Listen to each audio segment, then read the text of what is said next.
Whoa!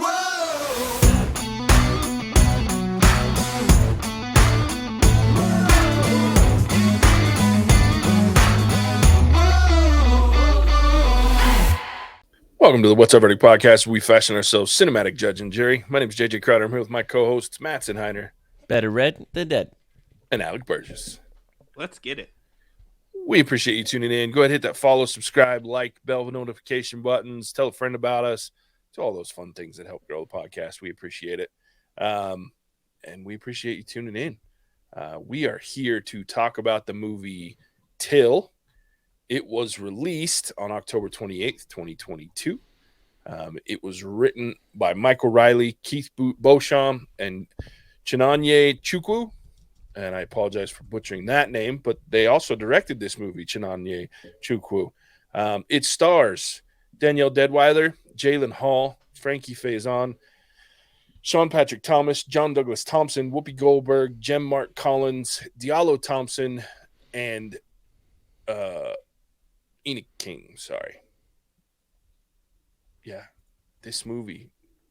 In 1955, after Emmett Till is murdered in a brutal lynching, his mother vows to expose the racism behind the attack while working to have those involved brought to justice. If you haven't seen this movie, it's recently out. So if you haven't seen it, you want to avoid spoilers, you don't know the story behind it, whatever it might be, now it's time to pause the podcast. Go watch it if you want to. If you want to not looking to avoid spoilers, stick around because we're going to spoil the shit out of this thing. Heavy movie, fellas. Super heavy movie. Yeah. Very heavy topic. I knew it was going to be. Did you guys know the story of Emmett Till prior to this? I knew the history book footnote, Gotcha. essentially. This is what I mean. Like, I grew up 20 minutes west of D.C. in Virginia, and like Virginia history is just all ingrained in the Civil War and all the everything, civil rights movement, all that. This is one I never heard about. I don't, and if I did, I didn't remember because there's a lot of other stories that I guess have been like Rosa Parks, obviously Martin Luther King, Malcolm X, different things like that. But this is one I did not know about, and pretty sad. Yeah, it's I knew about it just by I mean I as well lived far into the South where I grew up around a lot of not to this extent obviously, but I've heard some things that made my head spin when I was a kid, and it's just like, what the hell is happening? So yeah, and I'd seen the pictures prior, of Emmett Till and the funeral, and that picture that they kind of frame within the movie of his mother and her boyfriend / fiance / future husband. So I knew going in that this was, I knew what it was. It was never going to be a fun movie to watch, in that it's a heavy topic. It's very sad. But I will say, I thought it was great. The acting was, and especially from Danielle Deadwyler, I've never seen her in anything that I can think of. But damn, do I want to go watch some other movies that she's in, because it was hella good. And she was, I was worried going into the movie, knowing the story and thinking about, like, that kind of grief is different, right? Like, losing a child, especially to something as grotesque in the way that it happened. And man, but she really, like, I believed in her ability to show that level of grief. And yeah, it was rough. But what I thought was cool is it's funny. I was actually, while I was watching the movie, because there's parts that the listening audience knows I don't do well with slow stuff. There's definitely some slow cinematography here. While I understand the purpose of it, I talk about that later. But long story short, came across a bunch of pictures of, like, when the casket came back to Chicago, and there was a picture of her, like, right when it happened. And that scene in the movie, they mimicked, like, exactly like what she looked like when she put her arm in the casket, and my guess is, like, the screams were probably similar to that picture that she took with the barber, maybe her boyfriend or whatever, that they put on that magazine, like that was the actual pose. And so I really appreciated a lot in the like the people, even Emmett, like the actor that got to play Emmett looked like Emmett. Yeah. And so I appreciated the historical accuracy, and I really watched this movie and felt like I watched, unfortunately, kind of exactly what happened, which I think is great. Which it's what you appreciate about movies like this. And I think they did an exceptionally good job telling a story that certainly needed to be told. And I mean, the acting was phenomenal. I'm trying to think of a movie where someone has cried like that type of grief, that it felt so uncomfortably believable. And that's got to be just exceptionally hard to do. Yeah. Yeah, it was heart-wrenching just watch. And that's why I was very appreciative of, because we talked about this on this podcast before, where a lot of times actors and actresses showing emotion can be really bad, and it's not believable. And I get that it's probably one of the most difficult things to do, is mimic that type of emotion. But a lot of times it just pulls me out. But this one, it was gut wrenching to watch this in the theater and watch her and even like Whoopi Goldberg and the great aunt, Mamie's aunt, like at the funeral, like everyone showing that level of emotion and doing it so well. I really appreciated that. I think it was important, and I'm sure they felt the weight of the fact that you have to show that kind of emotion for this type of story, and you have to get that right. I think that's probably one of the biggest pieces of this, is getting that right, so that everyone that watches it can kind of feel some level of that, because it's a horrific story. What about you, Alec? You're kind of quiet down there. I didn't believe the emotion. No. There was most of it, yes. But there was points where I was like, really? And granted, I can't really speak from personal experience, Sure, on what I would respond to in that specific situation. But to me, and if they copied it, because I'm assuming, like what Mattson was saying, they probably had eyewitness statements to work with, as well as photos and everything. It felt to me like a sell for the newspapers, based on just the over top dramatic. Because where I've seen that kind of level of emotion is with professional mourners who attend funerals specifically for that reason. So when the casket comes off the train, I had a hard time buying into that specific sense of the emotion. Everything else kind of surrounding that was like, okay, I'm on board with this. But it was the almost over the top reach, where I was like, is that entirely genuine, or is this a little bit of a sell for the reporters and newspapers there? Because at this point, she's kind of committed to using this tragedy that befell her family in trying to advance or help other African Americans gain some semblance of equality, or at least fair treatment. So that was the only part where I was like, not really totally buying it. And it pulled me out for probably, I don't know, 30 whole seconds. Yeah, is all I was out for. And then I was pulled back in. it's fair. But I didn't get sold on the entirety of it. Great acting job, though, from, what was her name? Danielle Deadwire. Yeah. Deadweiler. Sorry, there's an L in there. Danielle Deadweiler.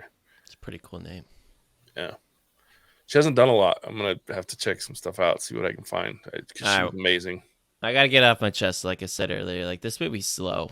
And I say, like, I knew at this, not an action movie, it has a story to tell. It's a story that is sad. It's going to weigh in you. But they definitely wanted to lean into moments of, like, the sadness or the feelings that you would think she'd be feeling at that moment and such. And so I mean, for those that will watch it and such, there are points where they linger on the record and the song, or sitting on the bed, or other parts I can't remember, or looking at the store where it happened. And I get why they did it, but it definitely adds to the length of this movie and for the how heavy the topic is. At times, like, I don't know, it's just a lot for me to sit through, and it, because of that, it definitely detracted a little bit, and that's always a constant criticism for me. But I felt it, like, certainly. Sure, I think there could have been a little cleaner editing. I think they did a little too much.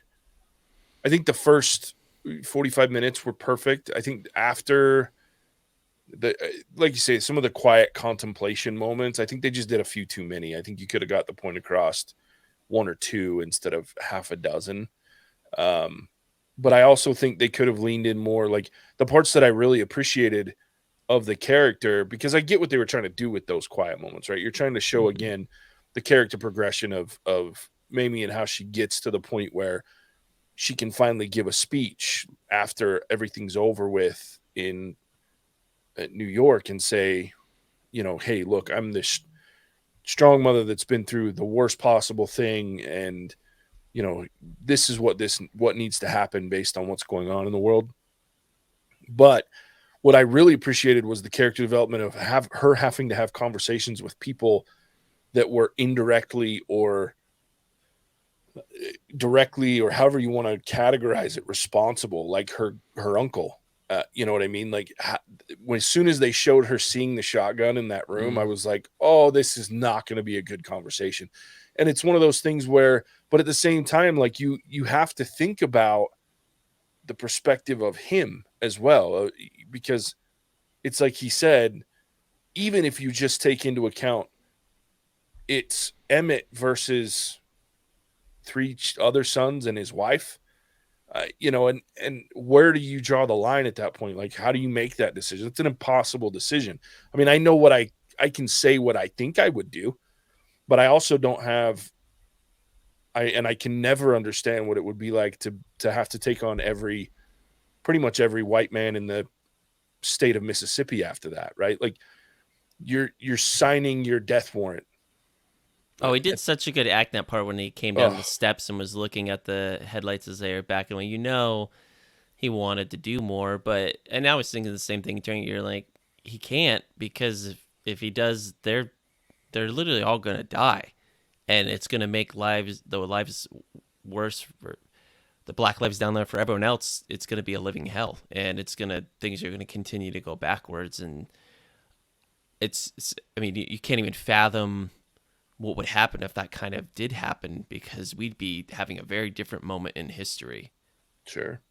Probably, I mean, personally, probably a very scary moment, because I think this show did a really good job of, I've known these things have happened, but just the brazenness that these people just show up, take them away, do this, and just know, hey, we're going to get an all-white jury, a white judge, all of a sudden, we're going to get off scot-free. What they didn't really show at the end of this is in the pictures, and they said it a little bit on the radio, that the couple like kissed and made up and were laughing.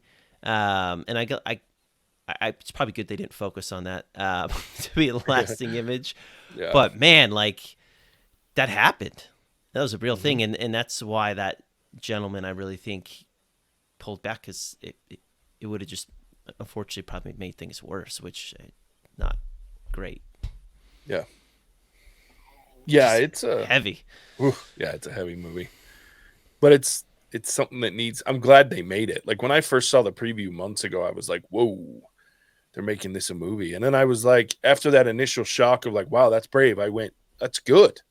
I was like, these are the kind of things that need, because that feeling that you're talking about, I had it too. I'm sitting in the theater going, wow. And the worst part about it is I knew, like, I grew up in the South. Like my family's from the deep South on my mom's side. Like, I have dealt with, I don't want to use that word. I have seen and been around some massive amounts of racism in my life to the point of, to me, being shocked. But then you think about my weak disposition of being shocked versus what actually happens back then and even today, because it's not even a back then problem.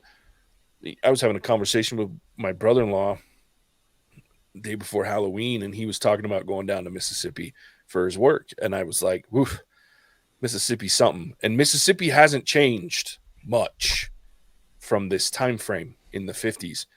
We don't want to admit that, but you can be a white person walking down the street on the same side of the road as a black person and get things thrown at you for being okay walking down the same side of the street as a black person in that moment. That's how deeply rooted racism still is in a state like Mississippi. And it's not just Mississippi. I have family in Alabama. I know friends in deep Missouri. I mean, there's a lot of states in our country that are still wildly racist. And to the point that, I mean, we've seen it recently. A man jogging through a neighborhood gets shot and killed for no other reason than he's a black man running through a neighborhood. So these are the things that we do need to talk about. And I think this is a great example of how deeply disturbed some of the parts of our country and some of the minds of people. And this comes to I've said this before, I don't have a lot of faith in human beings and their nature in general. So it shocks me that this can happen, but at the same time, there's a part of me that it doesn't shock at all, that it's still a problem. Well, the testimony from the mom, and then how she just made all that up and can do that and be good with it and know that she was the cause of getting that boy killed. You're just, like. Well, and the guys that killed him did an interview. Less than a year later. Yeah. And they admitting and got paid $4,000 for it, for the story, and then went back home and nothing ever happened. Now, they couldn't try them in a criminal court again because of double jeopardy laws, but at the same time, now let's get this correct. It's not like they went unscathed after admitting it. They were shunned in their neighborhoods, in their towns. They tried to move to Texas. They were shunned there.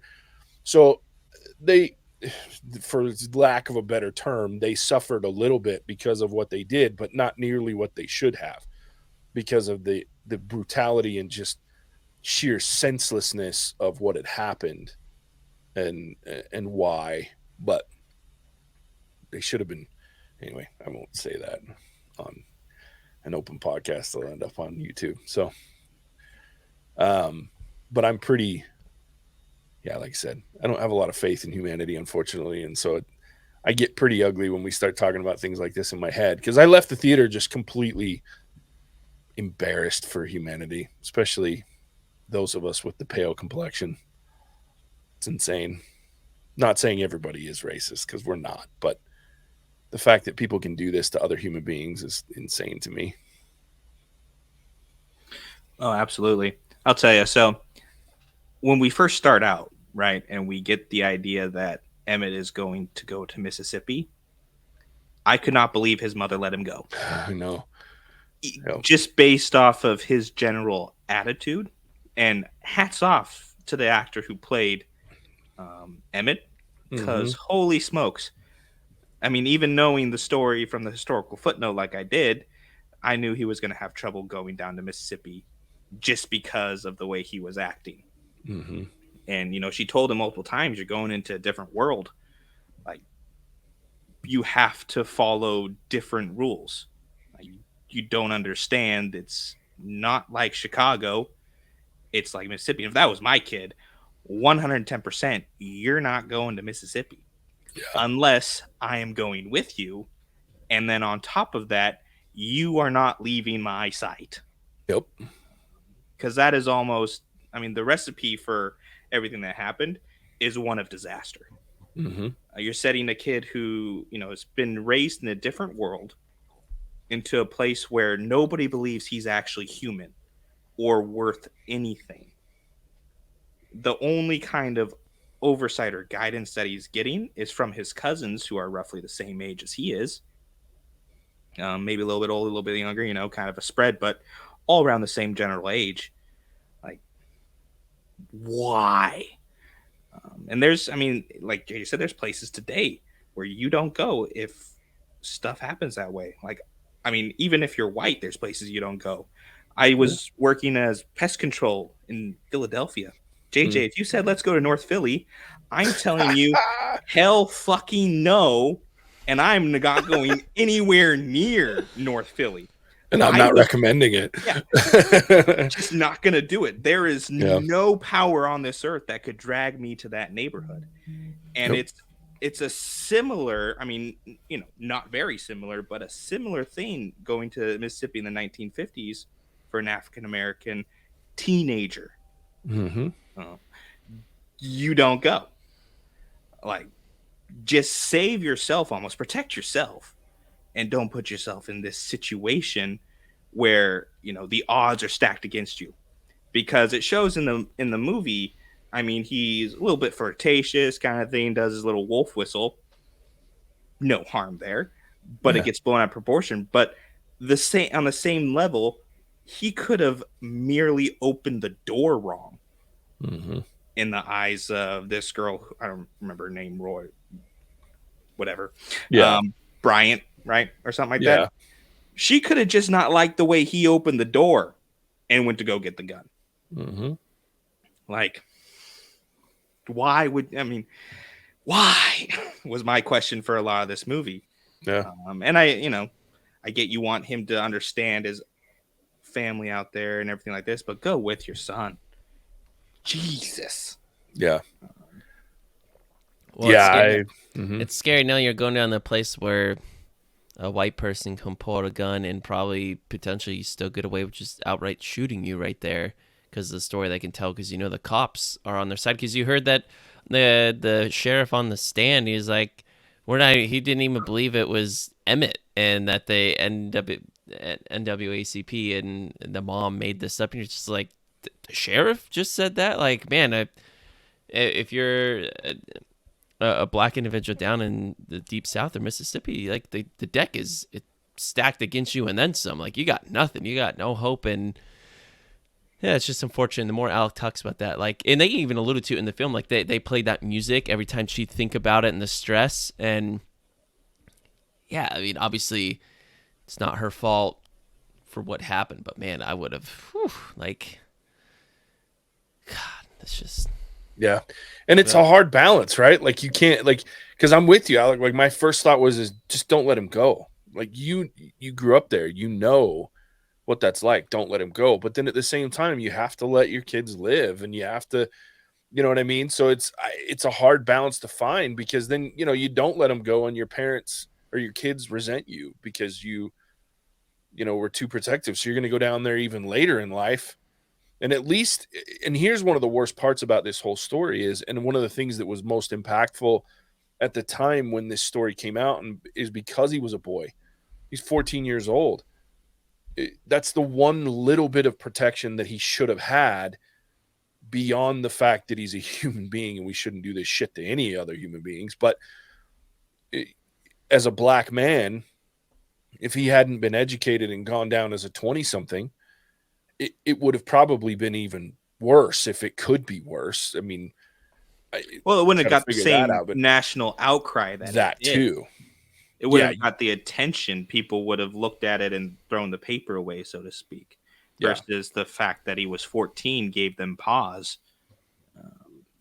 Well, when she was giving her testimony about how he grabbed her hand and bent her over like that and said what he said, I think he just wanted to be like, do you see the size of this 14-year-old boy and the size of this? Like, some of this just doesn't add up. Like, now, like you guys are saying, if this is an individual in the late teens, early 20s, something like that, completely different, then that's going to land even heavier, but it shouldn't have landed the way that it did. Like, that just felt so icky, and I understood why the mom decided to leave, because at that point, like, it was just, you heard, and they did a really good job with the crowd and the court, like like everything, reacting stuff, and you just knew, like, damn, mother effers, like, signed, sealed, delivered. I blame the lawyers, because I looked up a little bit more of the storyline, or the story surrounding Emmett Till, his family, and everything like that. And his dad really wasn't a very nice dude. Yeah. So the lawyers for the defendants played on the fact that he was just his father's son. And so, because, you know, lawyers, I don't like lawyers, but their entire job is to either get a conviction or to get their client off. Yeah. And they have no compunctions about bending the law, playing dirty, and finding every single loophole they can to do that. So how are you going to get, these two guys off? Say that the boy that they killed attempted to rape your wife. Mm-hmm. Boom, instant conviction, or Yeah. instant, toss out the case. Yeah, and especially there and then. Yeah.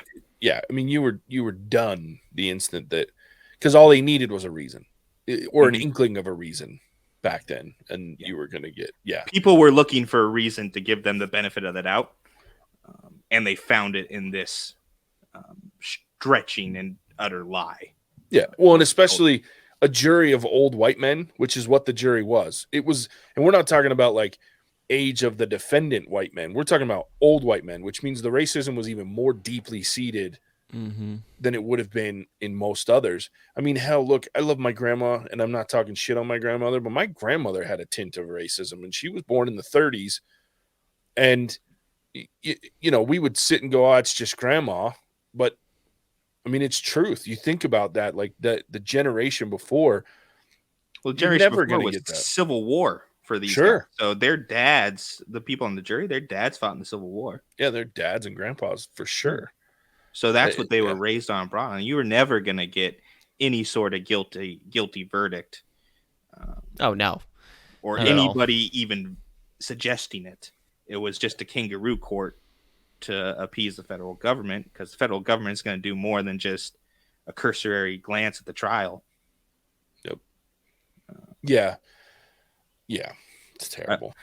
I will say, watching this, like, I feel really bad for Emmett Till, because not only does this poor kid get murdered, now he becomes a political pawn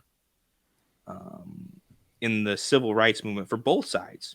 Sure. To use to further their, own personal agendas. And then now here we are, 67 years later, and he's still a political pawn between two sides of people. So this problem hasn't been fixed, hasn't really even been addressed a lot in the last 67 years. We've moved forward, but not, sure, it's different. It's different, but you still have similar problems. Mm-hmm.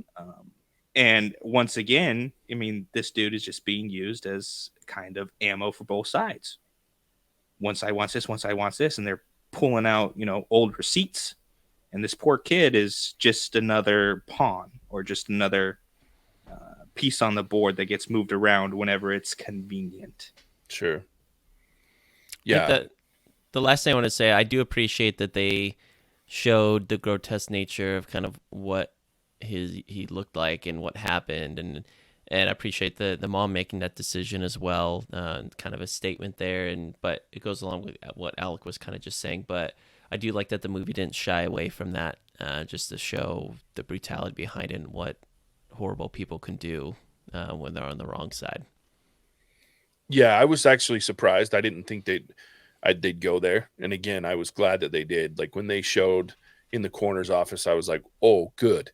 This is horrible. I don't want to watch this, but that's why it should be on here, because you can't shy away from that thing, that kind of that particular scene, in order to have the impact that it needs to have and to be doing it the way that you are. And I'm with you, Mattson. I look, of all this movie, and we can talk about Emmett Till and man, Mamie, to make the decisions that she made and have to live through the retelling and the, you know what I mean? Like, I can't even imagine. I can't even begin to fathom what that must have been like for her. Well, yeah, Mississippi not wanting to send her son's body up, and she's like, my son's dead. Like, get the body up here now and make it happen. Like, I really felt that from her when she was out on the porch, and because at that point already she's becoming a political pawn. Her son was, and it's like, look, I haven't even gone through give me my son, and the fact that the state of Mississippi was withholding that. I mean, that's just like that's a dick move. Yeah. Well, yeah, they just wanted to bury him, because then then it can't be a problem. Sure. It just goes away as another African American person murdered in the South, and nothing happens. But yeah, it's man, took some serious courage to do what she did, and to put her son on display. You know, whatever you want to say about it, because here's the other piece of it that we don't think about that I think they really touched on, and I think you can see, because without this happening and her handling it the way that she did, I think you're another 10 years at least, or at least another tragedy of this same style being made public before the civil rights movement gets jump started the way that it did after this. Like you see in those the comments after, where it was like 2 years later you get the Civil Rights Act, and then we can talk about the other statistic that's gross later, but the whole situation with the bus legislation doesn't happen in a year, in my opinion, if this hadn't happened and it hadn't been handled the way that it was. So yes, I agree with you, Alec. As much as it was terrible for Emmett Till, the person, because he is being used in a certain kind of way, without him being used and his mother having the courage to do what she did the way that she did it, I think our country would look even different than it does now. As terrible as it can look, I think it would look worse, because I think we would have been set back 10, 15 years on the civil rights movement in the case of African Americans and others, because without the civil rights movement based on specifically African Americans at the time, there are other races that probably would have been lumped in and had even worse issues than they still have, right? So it's a big moment in the civil rights movement history, as terrible and awful and avoidable, completely avoidable as it was. Man, our world would look very different, I think, without it. So I think that was the most heart-wrenching part for me, and the reason that I really appreciate the performance from Danielle Deadwyler, because I love that they named it Till, because in my head I hear Till and I go, it's Emmett Till. But this movie was her movie, right? This is about Mamie. And I loved that because she's the one. Her decisions and what she did with this situation, this horrid situation, is what drove the change and what drove the public outcry and the opinion and the movement to move forward. And to the unfortunate, I'm sure she would take it all back now if she could have her son, but you know what I mean, in that moment. But it's crazy to think about that. And then, yeah, the last statistic, the fact that it took 22 years to 2022 to actually make it federally illegal to lynch someone. Are you shitting me right now? And I remember last year or this year when that law passed, and I was like, wait, what?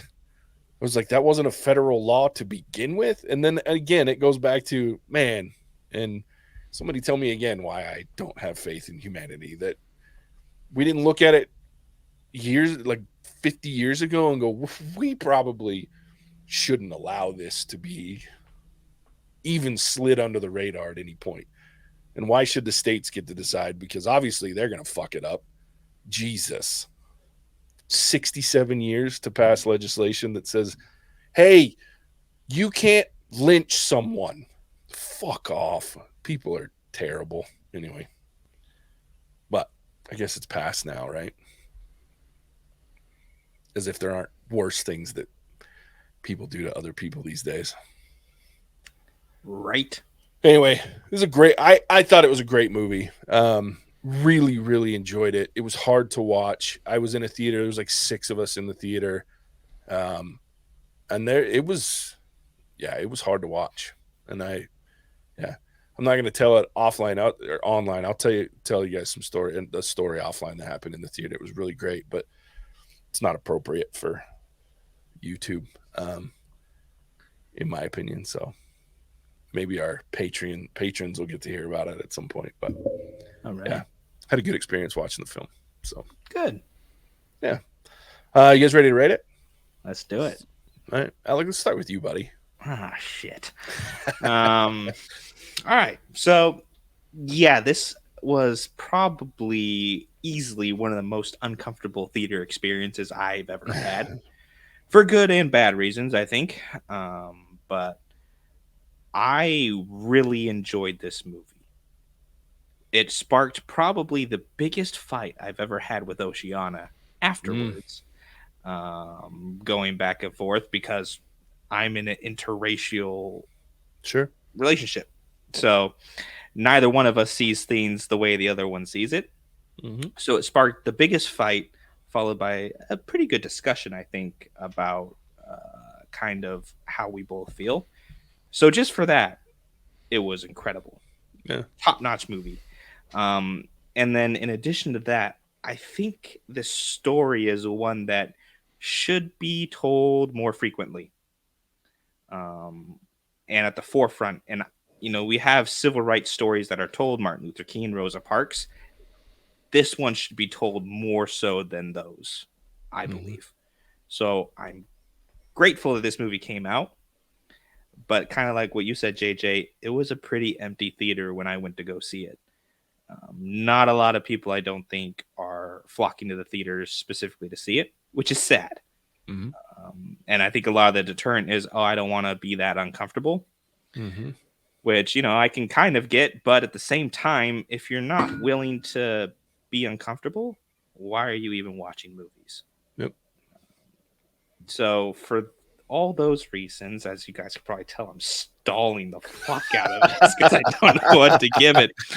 I do know what that looks like, sir. I'm going to settle this on a 4.5.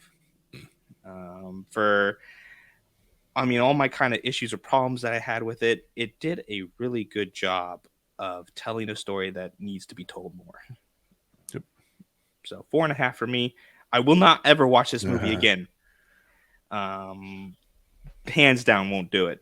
But it is probably one of the best movies I've seen recently. Yeah, it's good. I really enjoyed it. I think the performances were outstanding. Even the supporting roles were great, but I mean, the main role of Mamie, Danielle Deadwyler, just killed it. It was completely emotional. It was uncomfortable, and I'm with you, Alec. I think we shy away from making movies like this. We've shied away for it as a culture for a long time, and I think the handful that have been made have been slid under the rug. So I'm glad that we're reviewing this. I almost didn't put it on the list because I was like, I don't know if I want to watch this movie because I know it was going to be uncomfortable. So I was really glad when Charles voted for it as well. And I decided to put it on the list and give him the chance to have us go watch it. And I'm glad he did because I enjoyed it. And I was probably going to see it anyway, but I didn't know if I wanted to talk about it. But I'm glad we are.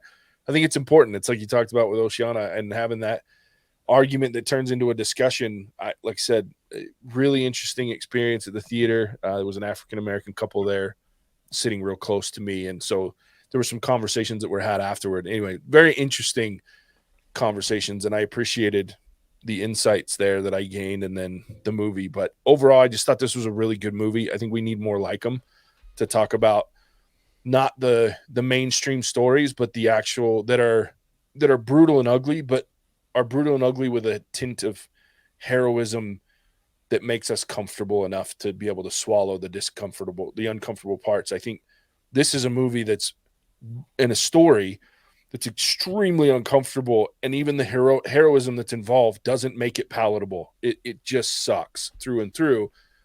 Some good things came years later from it, but it no matter how good, it doesn't balance. So that's why it stays uncomfortable. And I think we need more of that to open people's eyes or at least make them uncomfortable because we need that. Anyway, I thought the movie was fantastic. There was some editing, could have been edited a little different to Mattson's point. Could have been a little bit shorter and still got the point across, I think. But overall, I thought it was a great movie. I'm going to give it a 4.5 as well. I will watch it again because I don't mind being reminded of being uncomfortable every once in a while. And I thought the performance was good. So it'll be a while before I watch it again, but I think I would. All right, Mattson. Yeah, you guys have said all kind of things I want to say. Yes, this movie is slower pace, but it's based off real life. Real life isn't always glamorous and exciting. This movie is extremely educational and gets the point across that it was trying to make, that these things, as we talked about, need to be remembered, need to be witnessed and seen so we don't make these mistakes again. Obviously, this is not the most entertaining thing I've seen on a screen. It was never going to be that because this is not an entertaining story. It's a story of tragedy, but it's a story that needed to be told. So what's hard about rating this is the acting, everything is top notch, but it isn't. I guess I'm going to give it a 4.5 as well. The only thing I'm really knocking it for is I think if it was 15 to 20 minutes shorter, I would have felt a lot better with the heavy weight of it, and the slowness of the story would have felt right because that's what it always had to be. But there were areas that they could have snipped for me and kind of tidied it up a little bit, and I would have been okay with that. Sure. Makes sense. Yeah. Good movie. Unfortunately, I don't think a lot of people will see it. No, I don't but think they will. But I think you should at least go watch it once. Have your argument with yourself and learn some things. But there it is. Till. Go check it out. Still in theaters. Just barely came out last week. So with that, let's lighten the mood a little. Alec, tell everybody where they can find us. All right. Thank you for tuning into Till. This was a really heavy movie, but I will not let that stand in the way of my call out shenanigans. So today, at the time of recording, it is the 3rd day of No Shave November, which means I've now been growing this out for 42,069 days, and it's still patchy as fuck. This movie was a Patreon special, so thank you, Ginge Cringe Dildo Warehouse, for the vote and your continued patronage. If you guys would like to support the What's Our Verdict podcast more directly, Patreon is the place to do so, but we also accept offshore account numbers, trust funds, and cashier's checks, so don't limit yourself to just one location. We release a new movie episode every Monday morning, and that continues to be the most consistent place to find our content. If you have stuck around until this point in the video, leave us a like or drop us a comment, and let us know if our verdict matches with yours. Back to you, JJ. Yeah. Thanks, Alec. There it is. Way to lighten the mood again. We appreciate it, as always, and we'll catch you on the next one. Bye. Cinemagic out. Whoa!